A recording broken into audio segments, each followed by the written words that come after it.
Magandang gabi po.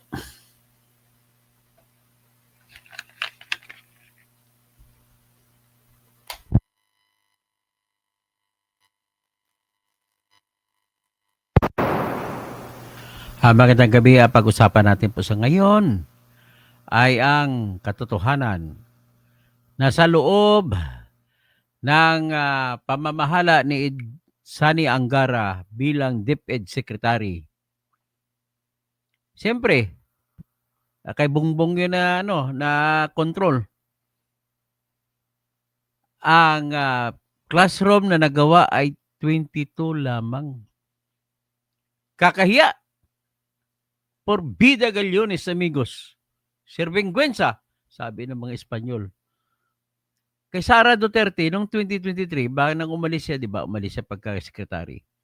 192 classroom ang ginawa sa isang taon. Pero bago ko ipresenta muna yung pagkakamuhi ng mga taong involved, ay ganito po ang nangyari. Sa panahon ni Sara, kukunti ang nagawa kasi dapat 6,000 yan eh. Sapagkat naasar siya sa mga lahat na politiko, mga congressmen, lumalapit sa kanya na sila magpapatayo. Sila kung kanila kunin sa kanilang distrito, kanila yung tinatawag na sa kanilang contractor, kung project nila. Tapos dahil sa naasar si Sara, pinatigil niya. Hindi niya kaya yan ang explanation na bakit 192 ang classroom na ginawa. Yan ay sa 6,000 na project na dapat gagawin. Ang kaanggaran naman ay 22 classroom lang sa 2,000 na target.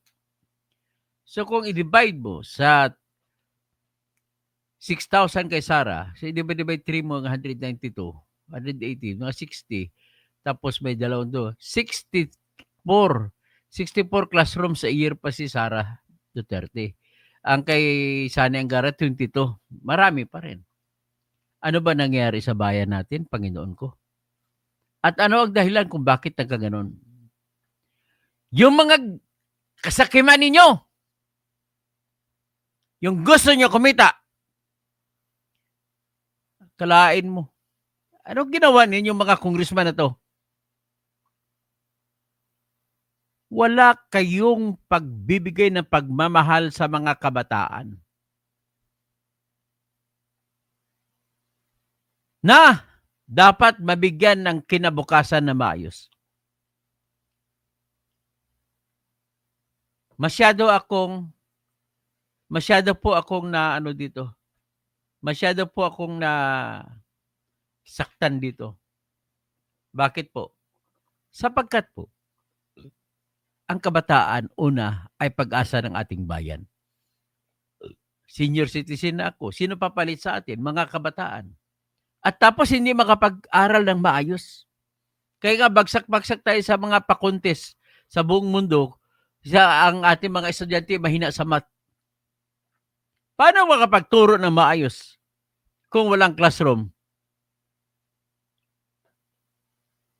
Tapos, ang system pa, kayo, inuunan yung flood control ninyo, mga congressman kayo. Mga tolindoy kayo talaga. Kung sabihin pa ng Maranao siya, miyatay ka ano langon.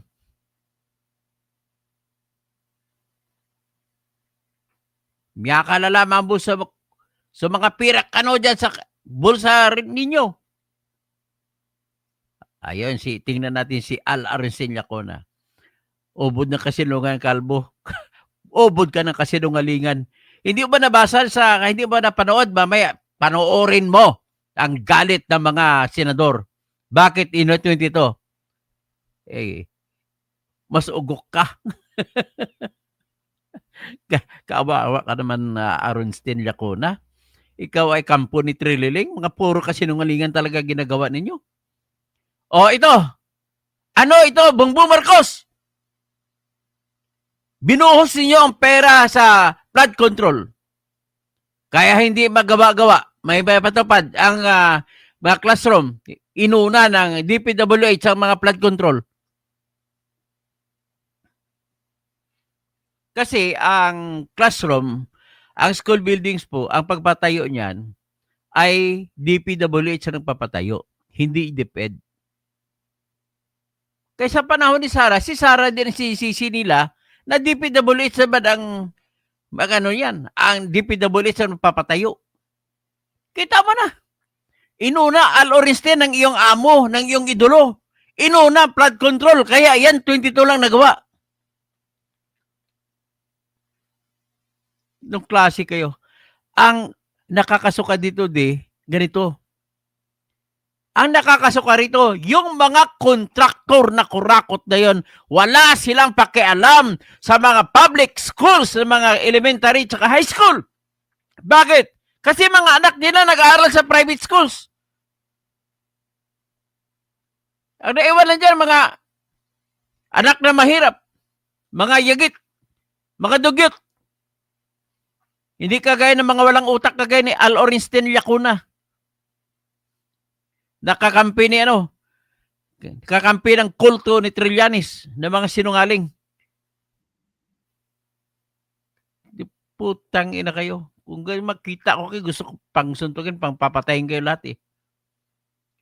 Inuna ng DPWH sa kanilang flood control kaysa kanilang obligasyon na magtayo ng mga classroom. Mga putya kayo. O ito ngayon, papakinggan mo, Al Lacuna, pakinggan mo yung galit mo na ni yung galit mo na ni Bam Aquino. Bakit ganon?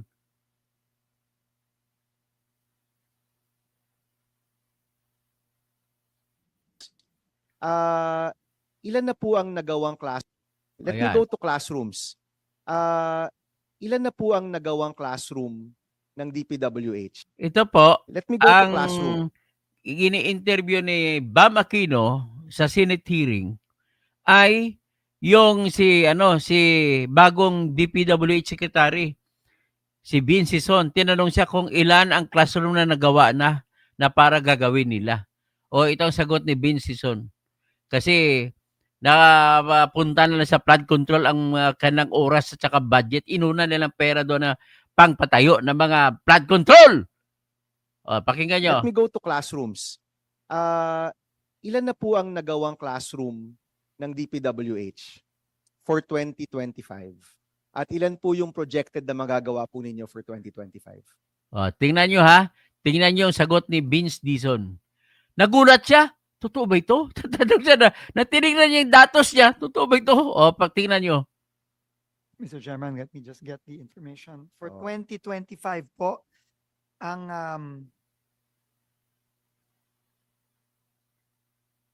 Tagal sumagot. totoo ba to? Totoo ba ito? So, for 2025 po, Totoo ba ito? Kita nyo, hindi maniwala si Vince Dizon.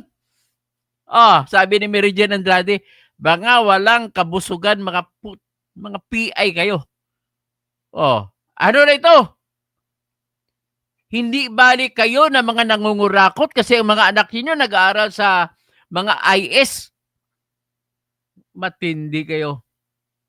out of 1,700 na dapat gawin, 22 pa lang po ang completed Nako! at 882 po ang ongoing. Nako! 22 pa lang nagawa. Kita nyo yan? Inuna pa ang flood control project. Kasi wala kayong kikitain sa classroom, kukunti lang. Grabe kayo. Okay, October na. Seka. At meron pong 882 na not yet even started. So, it's a very deplorable rate of only 15.43%. Exactly. So, ito po kasi yung ito yung resulta ng mga issues po natin with the agency, our issues with flood control. Isipin nyo po, Sec, naging priority ang flood control for the past year, no? As a national infrastructure. If you look at the budget, Ayaw ko kay Bam Aquino, bakit hindi nagagalit? So, nakangiti pa rin. Bam, magalit ka naman. Grabe. Magalit ka naman. practically 1/3 ng budget ng DPWH dapat sa flood control. At ngayon tinanggal na yan. Alam natin, maganda po yun. But when you look at our classrooms, 22 completed for 2025 is not even, you can't even explain that, di ba? Hindi mo yun, even just saying it, sumasakit po yung puso ko na 22 lang po yung Yun. nagawang classroom. Yun, Ang sumasakit. current classroom backlog ho natin ay 146,000. By 2028, if we continue at this rate, aabot ho tayo ng 200,000. No? So, Sec, anong gagawin natin dito? O, Al 22 Orenstein. classrums ang nagawa po Orenstein, ng DPWH nakulat, pakinggan October mo. na po, 2025. We will have to find a way to fast track it. But I think the more important question, Mr. Chairman, is bakit 22 lang O, ang yan. nagagawa? At Pero hindi mo kayang sagutin dahil hindi ka pa naman sekretary dyan. Ngayon, bago ka lang. yan po ay kailangan nating malaman. At bakit ano ang cost ng delay? Pondo ba? O Pundo yan. Pundo kasi kakaunti ang pera na nakolekta sa buwis. Inuna yung flood control. Kasi kung maraming pera, saka na ginawa sabay-sabay yan. proseso ba? Kailangan po nating malaman yan. And I will, makikipagtulungan po ako kay Secretary Angara para mapabilis natin at maghanap tayo ng catch-up plan. Kasi po, hindi lang po October, it's magno-November na po, magpapasko na po. Kailangan po talaga mabilisan po ito. Opo. So we currently have a classroom acceleration bill, Secretary Vince. This has been certified as one of the urgent bills. Yung plano ho dito ay ang pondo para sa classroom building. Tanggalin muna natin sa DPWH dahil busy ho kayo. Marami kayong kailangan asikasuhin. Marami kayo kailangan gawin. At ibigay yung pondo sa mga LGU directly para sabay-sabay pong gagawa. No? Secretary Angara is on board with this proposal. The chairman is also on board with this proposal. But what we intend to do is yung pondo para sa classrooms for this year, possibly maybe even, for next year, maybe even for this year, kasi mukhang hindi rin magagamit. O, At dagdagan pa natin ng pondo mula sa flood control. At sana po, meron tayong chance ng makagawa ng classroom ng sabay-sabay. Secretary Vince, do we have may we solicit your opinion or support for this measure? We are in full support of this measure, especially now na 22 pa lang po nagagawa ng departamento ngayong taon. Kailangan po talaga natin ng tulong. No? At hindi lang po mga partnerships with LGU. Tingin ko po, nag-usap na rin po kami ni Secretary Sani Angara tungkol dito. Tingin ko po kailangan mag-aggressive PPP din po tayo. Yes. Para mapagawa natin ng mas mabilis. Kasi po, at this rate, it's virtually impossible po na magawa lang po ng DPWH itong kailangan nating mga classrooms. Yes, so mag-PPP po ang DepEd, but that will happen the middle of next year kasi may proseso po yung PPP. In the meantime, what we At sistema lang gagawin yan. Sabay-sabay, damihan mga kontraktor kukunin sabay-sabay. At tama ang naisip dito ni Bam Aquino. Pagkatiwala o hindi na sa DPWH sa pagpagawa, pagkatiwala na sa bawat bayan, bawat LGU, bawat city, bawat bayan. Doon na lang ipapagawa sa kanila. Sila na magpabidding. want to pursue is reallocating that budget for classrooms at direct download sa hundreds, if not, most of the LGUs kasi lahat po sila, practically lahat mayroong classroom gap. And we enjoin everyone to build at the same time. Then yung mga NGOs na matagal nang may track record, gaya ng Chinese Chamber, pwede rin silang bigyan ng suporta para makagawa sa mga GIDA areas o yung geographically isolated areas. Yun po yung mga one classroom. Now, Sec, babanggitin ko rin, we've been working on this bill for months.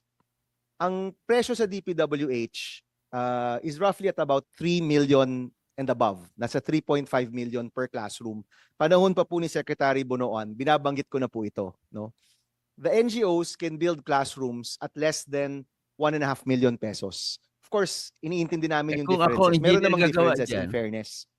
When we were about to Kung ako engineer gagawa ka dyan, wala pang kalating milyon tapos isang classroom. So kung may 4 na classroom, 2 milyon. Grabe naman. Ako, engineer naman ako. Kaya kong gagawin dyan. Anak na sponsor wait. this bill, sumabay po yun dun sa Blue Ribbon hearing na binanggit nung Bulacan District engineers na nag-overprice sila ng kanilang specs. So we didn't push through with the sponsorship. Instead, inaral namin yung design. And we're now asking support from the United Architects of the Philippines, different groups, to come up with a design na will satisfy the standards for our schools na earthquake resilient, typhoon resilient, lahat ng mga standards. Pero mukhang lumalabas po na nasa 2 million lang talaga. No, nasa 2 million lang po talaga per classroom yung labas. And we're talking about single, double, even yung building, no? Yung vertical na 2-story o 3-story. Lumalabas po talaga na mas mababa kapag ni-redesign mo, mas mababa because the DUPA, yung cost per material, nabanggit nyo na naman po ito, mataas. Pangalawa, yung disenyo mismo, meron talagang over-design. No? At binanggit naman po ito sa Blue Ribbon hearing, dito po tinatago yung ibang mga pag-over. Di, ang gagawin na natin siguro, kayo mga engineer sa nakakinig sa akin, please mag-contribute tayo ng design. Ako gagawa rin ako ng design. At lahat ng mga engineer na may na contractor, please mag-design, mag-donate kayo kahit free labor na lang. Bibilhin na lang materyales, free labor na lang, labor of love na lang para sa ating mga kabataan. Kasi po walang mangyari sa bayan natin kung hindi makapag-aral ang mga kabataan natin sa ngayon. Baka sabihin nila, bigyan na lang sila ng cellphone bawat isa at doon na lang sila mag-aral sa online classroom. Ay nako, grabe naman to. Pakinggan natin si mas maganda tong ginawa ni ang pag-isip nito ni Bam Aquino. Price.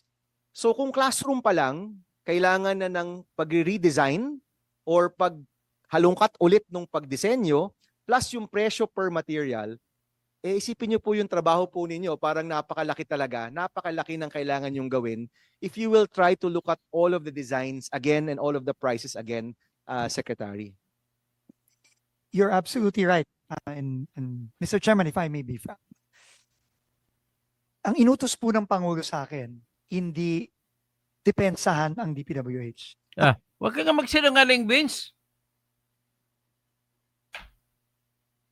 Hindi depensahan ng DPWH, pero depensahan mga kontraktor, mga politikong kontraktor. Kung hindi man kontraktor, mga politiko may hawak na kontraktor. Ang utos po ng Pangulo sa atin ay reformahin ang DPWH at baguhin ang DPWH. At lahat po ng sinasabi nyo is absolutely correct po. Okay, baguhin. Ang babaguhin la. Lit-lit na kalahati na lang ang inyong komisyon na. Ganun na ibig sabihin babaguhin? At kasama po sa reforma ay yung pagbabago sa presyo. Kasi po, sabi nga po na kanina, hindi na po taon ang binibilang dito. Dekada na po ito. Dekada na po ito na paulit-ulit. No, so I think with the help of the Senate and the will of the President to get these reforms done, I think po magagawa na po natin ito once and for all. Sec, in the last time tayo nagkita, I don't remember if it's Blue Ribbon or DPWH, nabanggit niyo po na ipapublish niyo yung, is it CMPD? CMPD, no? Construction Materials Price. What's D? Hindi ba index yun? Data. Ipapublish niyo po yung CMPD, no? People can compare yung CMPD doon sa kanilang hardware store. Dapat mas mababa kayo sa retail, di ba? Nabanggit niyo po yon. Yun palang malaking bagay yon. And honestly, ang aking pakiusap dyan, i-publish niyo po yung design. Kasi kami na engineer, gagawa kami ng estimates. At magagawa kami itong presyo kung magkano, magkumpara-kumpara tayo. Ganun na lang ang gagawin po. I-publish nyo. At tapos, ang pakiusap ko, magbubuo na lahat ng ibibigay nyo, huwag nyo na lang ipabidding, ipakontrata nyo na lang sa mga cooperative. May mga tao na mga kooperatiba na bibigyan na ng guide, mga member ng cooperative sa magsisilbi ng mga construction workers. Mas maganda pang ganon. across the board, malaking tulong po yan. But yung designs, I think kailangan nyo rin tingnan and that will take a little bit more time. Medyo mas masalimuot po yon. Tama po, Secretary? Tama po. In fact po, maganda po yung tanong ninyo, Mr. Chairman, kasi nga po ngayon, meron po tayong bagong itinagaga na OIC ng Technical Services. No? She has been with the DPWH since 2013. She was part of the cadet engineering program, very young, 36 years old. At siya po ang head ng Bureau of Design ngayon. No? At sinabihan ko po Sige, siya kanina babae ng yan. umaga na kailangan po hindi kang classrooms. Pati kasi nakikita din po natin sa iba pang mga proyekto, sa mga public buildings, sa mga kalye, sa asphalting, sa iba pa pong sa bridges, no? Nakikita din po natin 'yon. So kailangan po talagang repasuhin at humingi ng tulong sa private sector para po talagang hindi lang mapababa ang cost, kundi itama ang design, gawing mas resilient, pero at the same time, wag namang over-design na sinasadya para lang magnakaw. Madali lang yan siguro. Mas maganda pag gagawin ninyo, i-publish ninyo ang na-drawing na design. I-publish ninyo para kami mga engineer, maggagawa kami estimate at alam namin ang presyo. Kaya pinakamagandang ganun ang gagawin ninyo. At alam namin ngayon, kasi kung ang problema kayo, mag-estimate kayo, malaki ginagawa na nilagay nyo. Kaya nakahanda kayo para pambigay-bigay. I-publish ninyo ang lahat ng design. O magandang umaga, aking anak, si Maria Lawrence Causing, Tugas. Ganon po ang inihingi ko sa inyo, Mr. Susulat po ako sa inyo, DPWH Secretary. Paki-publish po sa website ng DPWH ang mga room designs ninyo. Para kaming mga engineer na mamalasakit, magsasubmit po kami ng aming ginagawa na construction estimates. Para naman maikumpara ninyo sa ginagawa ninyong agency budget estimate. At para pag bidding-bidding, mas maganda pa yan, susulat ako sa inyo, i-alok na lang ninyo yan na wala ng bidding-bidding sa mga cooperative. At sa cooperative, pwede nyo gagawin na construction plus fixed fee. Na bilhin lahat ng materialis, bayaran lahat ng labor, kung magkano ginastos, plus 10% ibigay ang gain or profit doon sa mga cooperative. Ganito po ang kinaasaran ko sa ngayon. Dapat maintindihan ito ng aking anak. Pamangking ko na si Maria Lawrence Causing Tugas na scholar sa Mindanao State University sa General Santos City. Kay Kabsata Romel Bengson na Imbagabigat. At saka kay D. Ito po ang aking gagawing na proposal dyan. Susulat na lang ako para marami. Gawin na lang community project yan. Sa bawat bayan, magtatayo ng school. Magbo-volunteer kung sino ang mga tao sa kada komunidad, bayaran sila ng 50 plus 150% na sahod. Mas kumpara sa minimum wage. Ang komunidad na lang, pagkatapos ang magsi-supervise niyan, total, ibato nyo sa mga LGU, ang mga engineers na lang, municipal engineers, tsaka city engineers ang magpapatupad. At ano na lang, direkta na, hindi na dumaan sa kontraktor kasi maliitan lang naman yan eh. Malakihan lang sa kontraktor. Pag maliitan, pwede kami manawagan lang tayo, maraming magbubuluntir ng mga tatay, mga ano dyan, sweldohan nyo lang 150% ang sweldo nila sa minimum wage. Tapos, compel them to create a cooperative. Para cooperative, ang profit ibigay lang sa cooperative. Mas maganda pa yan. Kaysa yung ibigay mo sa kontraktor na dadaan ng pag dumaan talaga ng politiko, wala na. Lumiliko-liko. Pag dumadaan ng politiko, lumiliko-liko yung pera.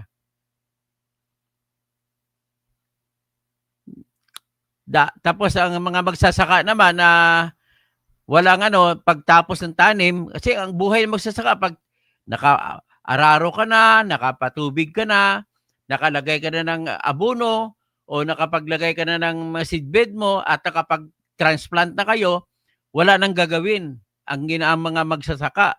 So habang lull period, dito sila ngayon habang nag-aantay sila kung kailan sila gagawa sa kanilang sakahan, bigyan sila ng trabaho sa construction sa mga buildings, school buildings yan. Ang ibibigay lang sa mga kalsada, yun sa mga malalaking contractors na lang.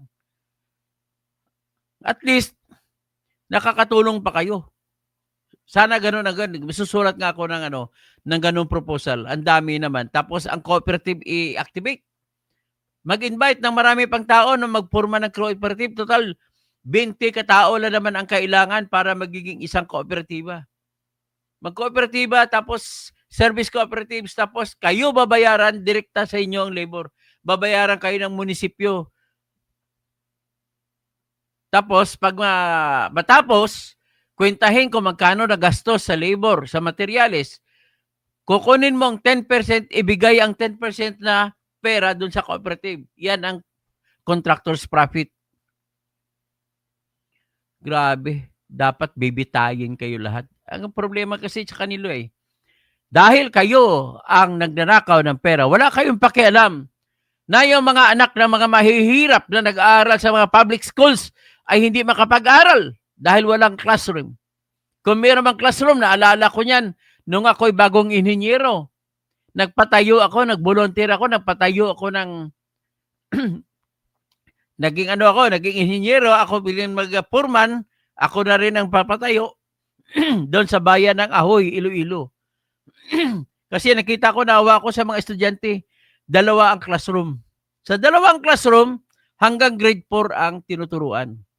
Sa isang room, nagtatalikuran lang, grade 1 tsaka grade 2. Paano magyari yan? Ang maririnig ng grade 1, leksyon pang grade 2 sa likod nila. Ganon din sa grade 3 at grade 4. Ganon po ang sitwasyon ng mga mag-aral natin sa pampublikong paaralan. Hindi bali sila nag-aaral sa Montessori, nag-aaral sa Kumon, nag-aaral sa mga Chinese schools, sa mga Tsinghua. Mga mayaman kasi. Kakahiya talaga, wala kayong mga kaluluwa.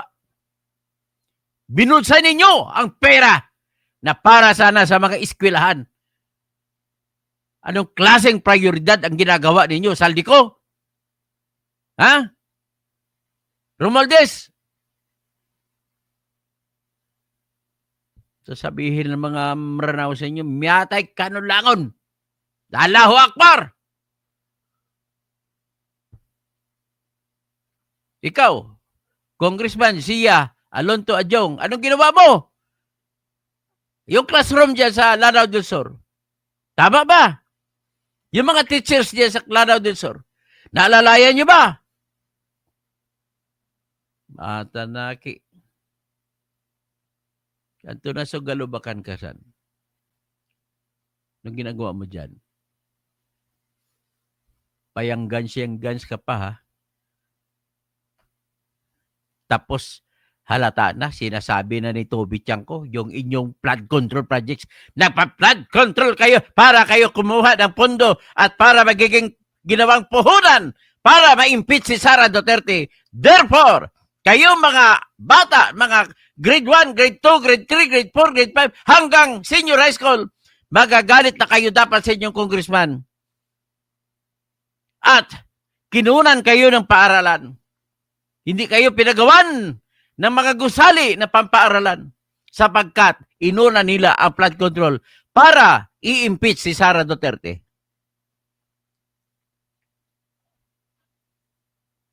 Grabe. This is revolting to conscience. Anong maiharap nyo sa mukha niyo pag humarap si Jose Rizal sa inyo? Ang kabataan ay pag-asa ng bayan. Sasagutin mo si Rizal, hanggang pag-asa na lang sila. Walang mangyari kasi walang classroom. Hanggang pag-asa na lang.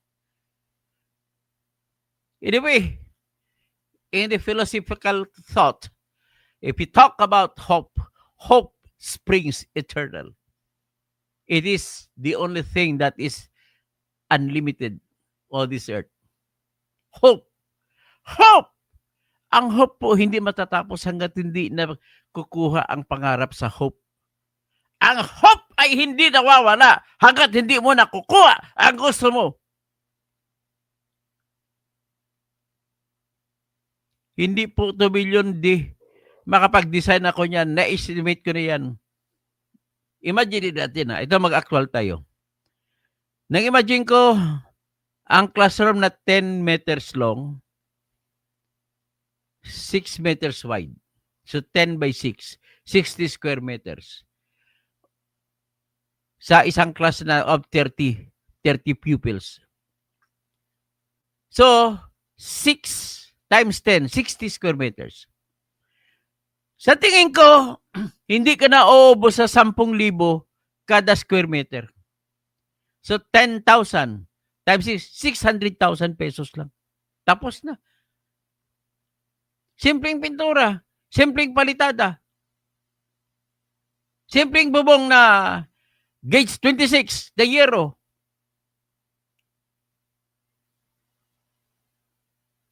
Bakit abot ng 2 million? 600,000 lang, tapos na yan.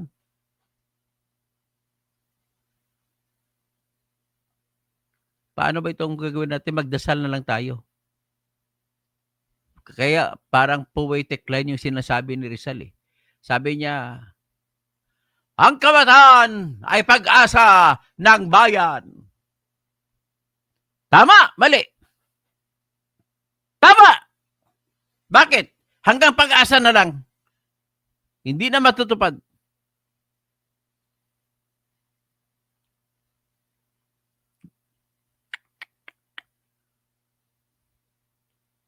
Para makatipid kayo sa classroom, yung ginagawa ni Marcos Sr. noon yung bagong bayan, bagong lipunan na building, ang pagdingding ay hanggang ano na lang, may natitirang mga 1 meter papunta sa bubong.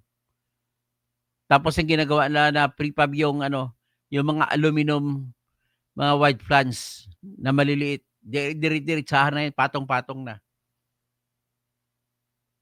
At saka hindi na masyado kailanganin ng ang magiging poste-poste mo lang, pwedeng 4 na poste.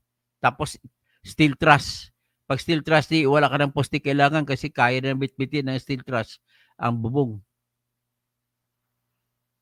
At saka kung open siya, ang mangyari niyan, mas maganda sana close. Close ang lahat. Pati sa bubong, i-close din para kung may bagyo, hindi papasok ang hangin sa loob ng classroom. Kasi pag pumasok ang hangin sa loob ng classroom, aalsahin lang ng hangin ng bagyo ang bubong.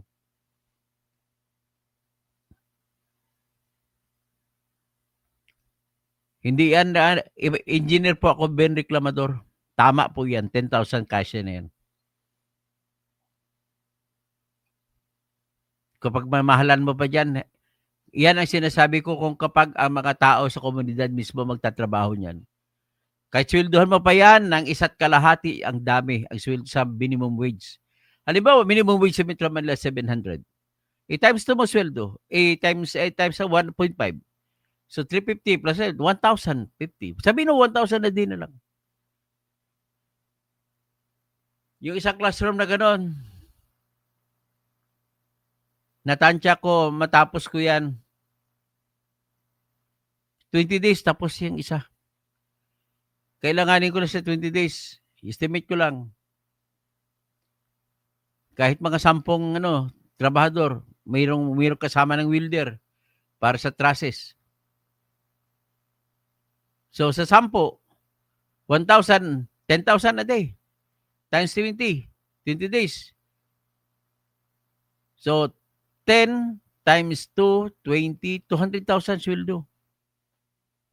Ganun lang ako kasimple.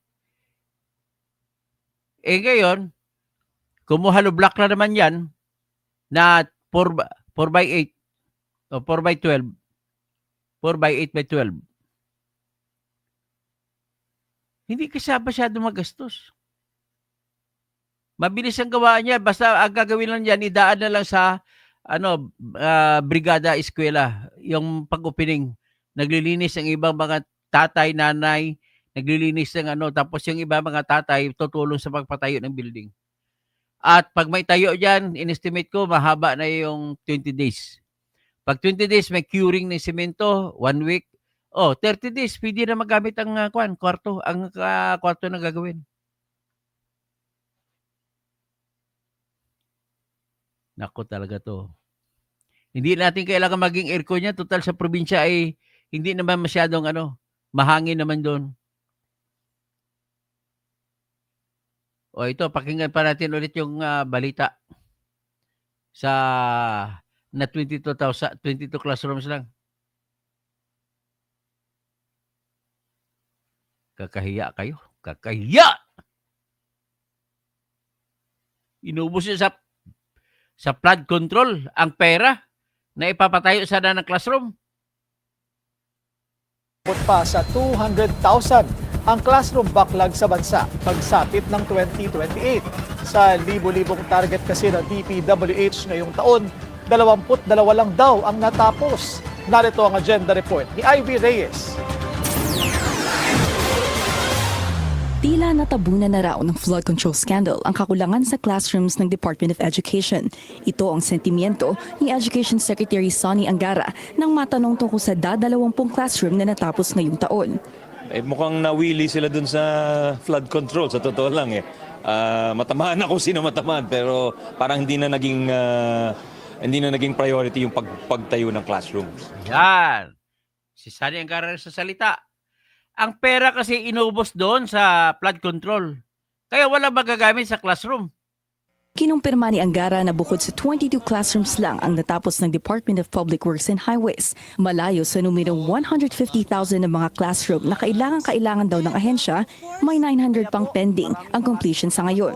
Kumpiyansa naman daw siya sa kakayanan ni DPWH Secretary Vince Dizon at naniniwalang bibilis pa ang goal nila ni President Bongbong Marcos na makapagpatayo at makumpleto ang 40,000 classrooms bago matapos ang termino ng Pangulo. Nakakapanghinayang talaga dahil alam natin yan ang kailangan ng bayan, di ba? Kailangan natin para umunlad yung mga kabataan, kailangan nasa tamang environment ho sila.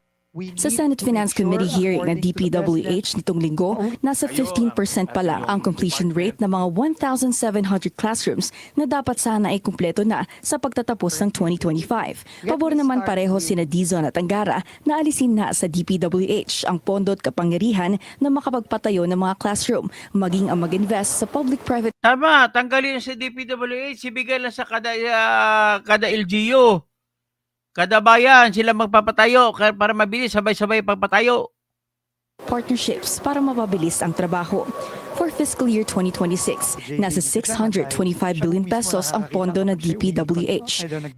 Ayon sa Senado, baka lumobo ng hanggang 200,000 ang classroom shortage sa Pilipinas kapag nagpatuloy ang ganitong sistema. Kaya ang panawagan ni Angara, tugunan ng mga pangangailangan sa DepEd sa pamamagitan ng paglilipat ng pondo sa local government units. Para Okay. sa Kaya ibigay na lang sa local government units ang pondo. Sila na lang magpapatupad, sila na magpapabidding.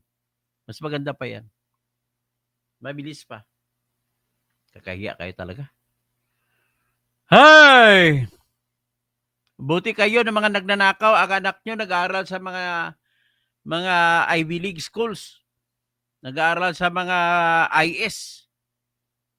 Nag-aaral sa mga Ateneo, Lasal. Nag-aaral sa Montessori. O meron pa dyan, meron pang tutorial sa Kumon. Matindi kayo. Yung hindi nyo kasi naranasan ang magiging anak na mahirap.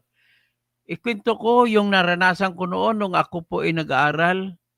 Nanay ko, tatay ko po ay mahirap. Naghahanap araw-araw ng ingutang ng pangbigas. Ako naman, grade 6 pa lang, grade 1 pa lang ako, mga magpipitong taon, alam ko na magsaing. Noong araw na alala ko magsasaing ako, yung pinangahoy ko pa na mga kahoy mula sa tabing bundok namin, ayan pagkagabitin ko, bibilad ko pa yan. At yan ang sindihan ko na kahoy para sumindi, magkaroon ng apoy para maluto yung saing na sinasaing ko. Pag maluto yan, ang ulam ko, asin tsaka tubig. Araw-araw halos. Maswerte na ako makatikim ng itlog. Kung ang manok namin sa ilalim ng bahay, kasi dapat ang bahay nung araw ay elevated. May sahig na kawayan, sa ilalim may mga manukan. Hanapin ko yung tawag namin pugaran, yung pugad na ba ng manok. Pakakuha ko ng itlog, ilang itlog, yun ang iulamin ko. Hindi nyo naranasan na maging mahirap kasi. Yan ang problema sa inyo. So with that, I leave that to that. Paki-share na lang, paki-like, paki-skip ng ad sa mga manonood na replay at ipagdasal natin ang ating mga kabataan. Sana hindi lamang sila maging manatiling pag-asa ng bayan. Sana matutupad ng pangarap ng bayan dahil sa ating mga kabataan. Kailangan ng gusto ko lahat ng kabataan ay matalino sa math. Matalino sa pagbabasa. Tagalog man o English. Yan ang importante. Matalino sa pagbibilang. Kasi ang tatlo naman ang basic, no? Reading, writing, arithmetic. Pagbabasa, pagsusulat, saka arithmetic. Tapos, dagdagan ng ibalik na, patibayin na yung GMRC, good manners and right conduct. Kasi ngayon, wala na ata yan eh.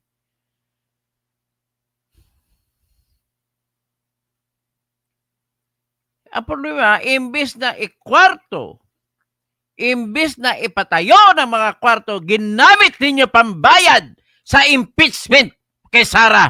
Yan ang ginagawa ninyo. Sa paghangad ninyo na matumba si Sara, pati mga bata, eskwelahan ng bata, nadadamay!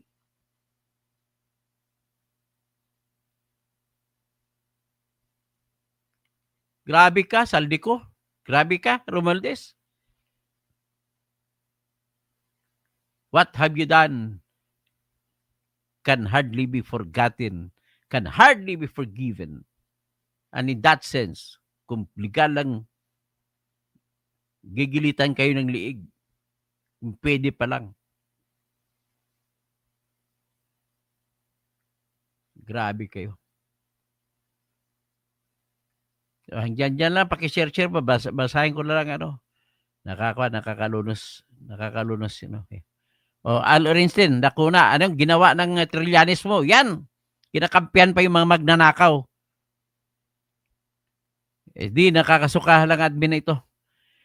Di hindi naman DepEd ang dapat sisihin dyan, kundi trabaho ng DPWH kasi DPWH ang trabaho ng classroom binigay sa kanila eh. Tapos di doktor si Marvin Rillo may issue rin na papagawa ko noon ng gym para sa school. Ayun, naging ghost project. Titignan natin yan. Si Mary Jane Andrade, grabe mga ganid. Di, mga BBM loyalist, ipagtanggol nyo to kung kaya nyo. Mary Jane Andrade, mga walang kabusugan. Di naman nila nadadala sa hukay ang pera. Si D, grabe na. May flood control, ghost health centers, farm to road market. Ngayon, classroom naman. Paano pa kaya yung ibang infra projects niyan? Sobrang lala na ang gobyernong ito. Nakakasuka! Chrissy Brooks, Mary Jane Andrade, parang sila lang ang tao sa Pilipinas. Ilan na silang masaya? Nakaka-stress. Di ba? Ang layo sa mga classroom na pinagawa ng time ni EPRRD. Plotario Telebrico, BAM is different from others. I agree.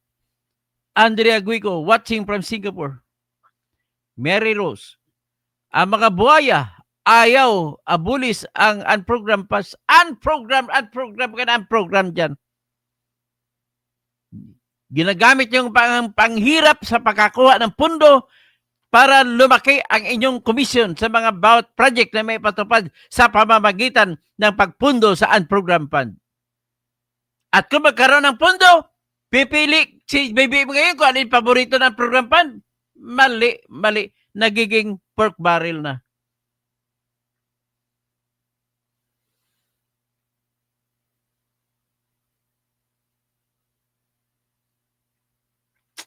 Grabe.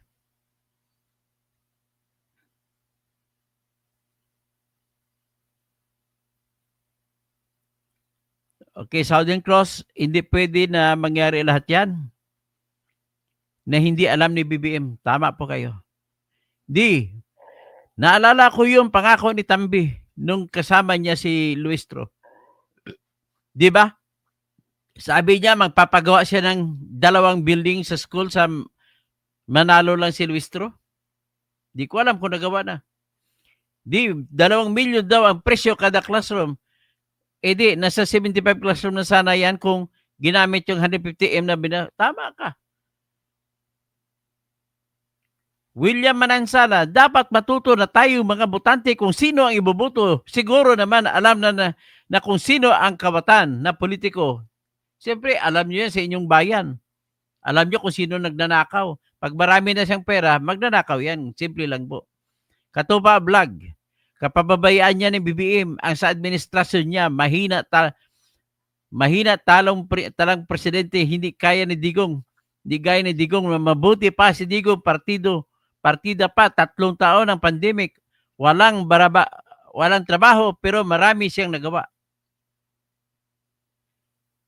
Di, bakal na yung taas ng tapos makapal ang pader, kaso isang square lang nun.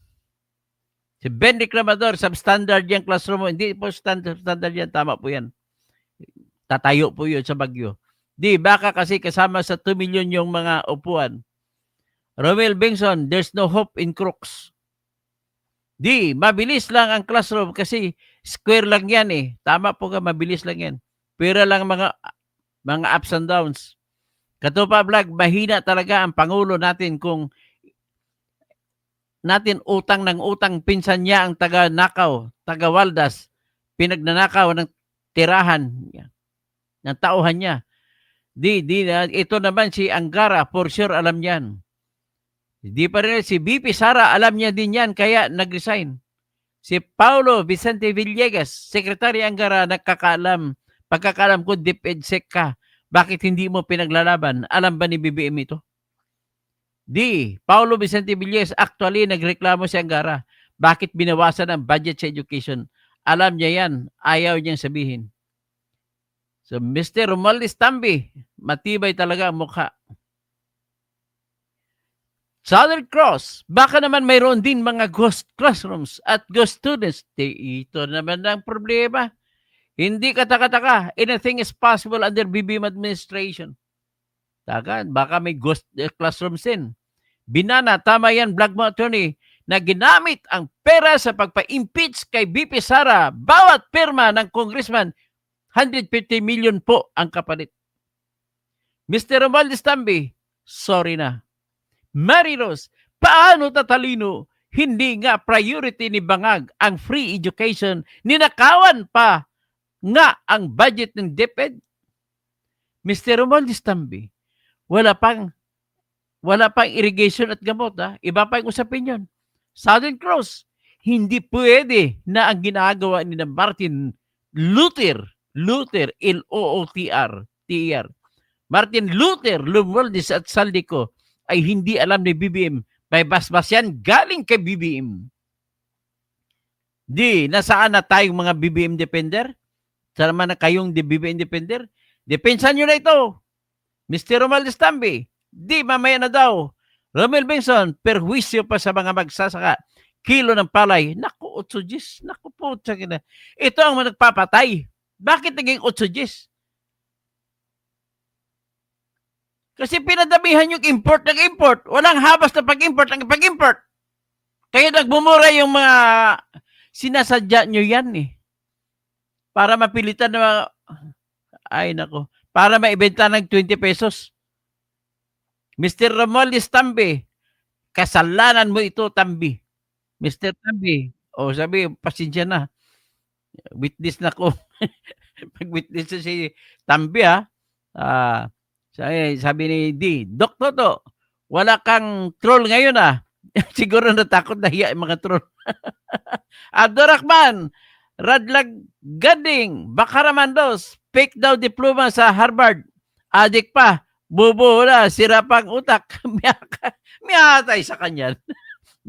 Miyadatano kay anak. Miyakalala so mga kasalanan ni Ran. Ay nako. Ginaya nila PBA kaka-import. Ay nako talaga Paano ba itong gagawin natin? So magdasal na lang tayo. Follow up natin itong classroom ito. Kawawa sa mga watatano. Naku, sa mga watatano. Ungkay no, Mr. BBM. O sige. Bakit BBM ha? Bakit gano? Mapya kan mayap bigat. Mayap mayap abak mga kabalen ko. Doon may issue naman diyan. Bukas tatalakayin ko tungkol sa kay Rivera. Naimbag bigat sa mga kabsat ko. Magandang umaga sa mga Tagalog speaking region. Maayong buntag sa mga Cebuano speaking region. Maayong aga sa Tanang Ilonggo at Waray. Tapos sa Marajao nga aga sa mga taga Surigao. Tapos Buenos Dias sa mga mga kaibigan ni Joko Diaz diyan sa Zamboanga. Tapos sa mga sa mga Karaya, mayad nga aga kaninyong tanan. O sa mga Bicolano, maray na aga. O hanggang diyan lang tayo ngayon ha. At saka pag-usapan na natin kasunod nito. At may pahabol pa ang mga buhaya ayaw i-abolish ang program fund para ituloy ang kurakot. Nasaan na yung mga BBM loyalist niya? Wala na sila. Nagsitakbuhan na. Justice system talaga dapat mabago. Tama po, dapat po tulungan niyo ako sa pagkampanya sa jury system. Ay, sabi ni Di, iba talaga magtrabaho ang DOTR at DPWH kung nung panahon ni PRD napakalayo talaga. Malayo, mas maganda ang kalidad. So, naku Dok, balita ko ayaw na magsaka ng mga magsasaka ngayon. Naku, sino pa magsasaka niya? Kung 8 Gs lang, umiiyak kayo pumunta sa taga Nueva Ecija, umiiyak pumunta sa Senado, sa Kongreso. Paolo Vicente Villas. Iyan po ang dahilan kung bakit na magsasaka. Nag-rally yung kahapon. Paolo Vicente Villegas, Dr. Toto Suna 2025. Sabi ni Bibi, mapapagawa pa daw siya ng karagdagang 40,000 classrooms. O paano pag mangyari niyan? Another budol, Romel Bengson, bitay na sa mga gov officials. Ang mga lahat ng kalaban ngayon tumitira sa kanya, binibira niya, pinakahuli niya binibira si Chavit Singson. Hinahamon siya ni Chavit. Unahin niyo muna, imbestiga ang Ilocos Norte. At para wala kayong duda, pagtapos yan, Ilocos Sur naman. Tingnan natin. Bakit dadalawa lamang ang kontraktor ng pinakamalaki dyan sa Ilocos Norte? Yung mga Diskaya at saka yung kay Mayor Alcid ng Alawag. Ay, bitay talaga dapat parusa sa inyong lahat. Nakakahiya itong mga congressman na to, hindi man lang iniisip papagawa ng classrooms. Southern Cross, hindi pwede na mangyari lahat ng mga yan na hindi alam ni PBBM. Naalala ko yung mga pangako ni Tambi. Kasama si Luis Tro, tama po yun, 2 million daw ang presyo ng kada classroom. Hindi po yan 2 million. Mga William Manansala, dapat matuto na tayo mga butante kung sino magbuboto. Katupa Vlogs, bakal at hindi yung taas, yung tapos makapal. Ben Reclamador, substandard, nabasa ko na pala si Ben Reclamador, no? Si BP Sara, alam niya rin kaya nag-resign. Sino pang isa? So, Binana, tama yan. Vlog mo, Tony Toto, ginamit ang pera sa pagpa-impeach kay Sara. Tama yan, nabasa ko na rin yan.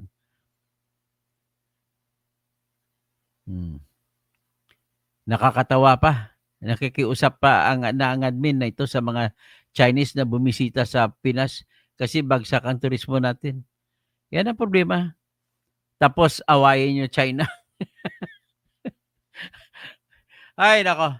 Hanggang dyan lamang po at magandang umaga po sa inyo at magdasal tayo sabay-sabay para sa mga kabataan ng bayan.